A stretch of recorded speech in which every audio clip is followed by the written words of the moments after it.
Guys, may tiyanak dito. May tiyanak. Uy, daming STN ah. Yummy! May tiyanak dito ako naririnig. Tumahimik ah. Alam ko, tumatahimik ka lang para hindi halata na ikaw ang tiyanak! Ah, kita ko yung mga mata mo pula! Ano, Lebron? Lebron, Snow Bear? Anak ni Margaret? Meow!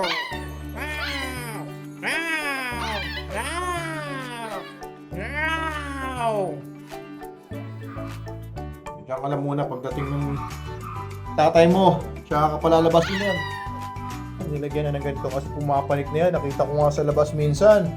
Oo, nahuli ko siya. Nasa labas ka na. Naglalakad ka na sa labas. Ow! Pinamalit namin tiyanak dito. Napakainga. Aray, sakit sa tenga. Oh, tama na, tama na. Lakas ng boses. Parang inaano si Margaret. Pangit ng boses. Pangit ng boses talaga. Ah! Ano ba yan? Di bagay sa'yo. Ang lit-lit mo. Tapos si boses mo, pang tiyanak na. Kasing laki ng kapre.